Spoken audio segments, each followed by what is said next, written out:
But yeah, it ended up to where I was like, okay, that was the final decision. He said my cat can't come, and he didn't want to like, he didn't really say much about it, but he was just like, your cat can't come, basically. And I'm like, okay. I'm like, that's fine.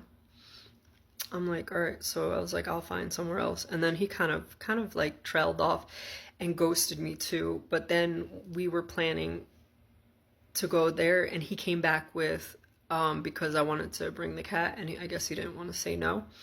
He goes, he basically did what I did when he did when I was in high school and I was acting out, and my grandparents wanted to send me with him. He kind of like basically didn't want me. And this was not the first time. This was like the second time he's done this because I had planned. He told me I could come out here anytime I wanted to.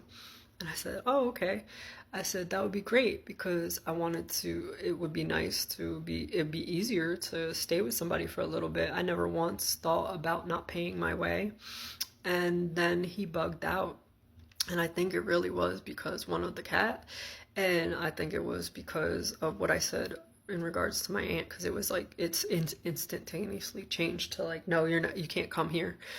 And I was just like, because I try to talk to him about like my gifts too, and because I know he has some of them too, my grandma said.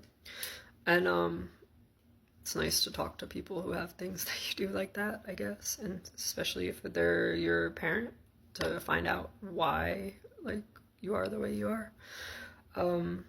So yeah, so he basically was like no, so he was out.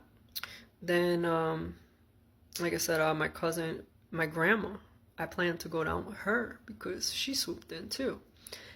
But again, and I asked her from the start, I said, listen, I said, my cat has to come. My cat has to come. And she was fine with it. She said, yeah, no problem. Your cat could come. I said, okay, I'm going to sell my car and I'm going to come down. And she was like on board. She was like, she was like, I know I wasn't there growing up, but no, we make up time for it. We make time for it. We make time for it, huh? It wasn't till I started seeing like everything play out, like even like the bad things that happened to me. And I don't know if like my cousin was doing it because she wanted to destiny swap too, because what was happening with that was my grandfather ended up passing right before I moved to whatchamacallit, like a few weeks to Rhode Island. I was moving to Rhode Island, as I said, and my grandfather passed, and I was sleeping, and I woke up at like, I want to say 4 or 5 in the morning. It was early morning, and I woke dead up out of my sleep, and all I said out loud was "return to sender." That was it. I was dead asleep. My phone starts ringing. My phone's ringing, and I pick it up, and it's my aunt, my grandma, and my cousin telling me that my grandfather passed. And it was so eerie the way he passed. He passed exactly like my grandmother did on the couch. Exactly the same way. So I assumed they were sending something this way. Something would always happen, like every time I was dealing with them. Like my grandmother got sick after my cousin came up to visit. She came up to visit me after, because I was away. She came to visit her friend in New York somewhere, so then she came to visit me. And when she came to visit me was after, when I was going to school, and my grandma got sick.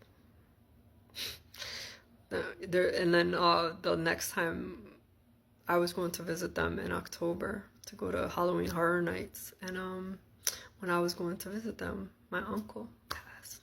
My great uncle passed, and it was questionable the way, like, they wanted to do tests to see if it was, but it was sudden and weird. Yeah. So every time I would deal with them, like something crazy would happen. When I was living down with my boyfriend and left my grandma, I started getting abscesses. Like, I mean, and when I tell you abscesses, I mean like abscesses, hundreds of them. like to the point, and I would go to the hospitals. I was in and out of hospitals, left and right, had hospital bills up the butt. They would get painful everywhere, everywhere. The original one, was it here? Yeah. Wait, can you see it? No, you can't see it.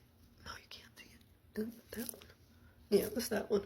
It was right here. There's like a little hole in my arm, and it was, they would come. I got like hundreds and hundreds and hundreds of them. And I would get them on my eyes, I would get them on my arms, and nothing I would do would give them relief. I would have to go to the hospitals and get them cut out. You feel sick when you're on that, like, and nobody knew why I was getting them. They told me keep your immune system up. That doesn't really tell me anything. Sometimes, you know, you go through things and they're mysterious, right? Same time, my back starts going. My back starts going out. I was walking like I was crippled. I'm 20 something years old, and I'm walking like one leg is shorter than the other, and I was in so much, that's when it started. I was in so much excruciating pain. So much pain. So yeah, so I was going through a lot out that way, man. And that's when I got this too. When I was out there, that's when, after all that, the woman that gave me this, she was Wicca. She basically blessed this and gave me a ring at the same time, because obviously they knew what was going on and when I didn't. So thank you for that. Angels come in when you need them. Yeah, so I had no idea what was going on with that. I wish I would have known. Maybe things would have been different for my aunt. I don't know. I can't. I don't know what that timeline would have looked like. I really don't. But yeah, that woman was through so much, when I finally asked about it before, because the way they reacted prompted me to ask my cousin, and it was like 10 years over, so she told me. And she said that my aunt was going through so much. They had somebody called child services on her. There was like so much harassment going on, like here, there, everything. Like she was having so many problems. She was in and out of places. I had to block some of those things off because you can't say those on here. But she was in and out of these places. She was in and on different, like about 10 different medications. From what I understand, they were changing medications constantly. So when you have medication changes constantly like that, and she had,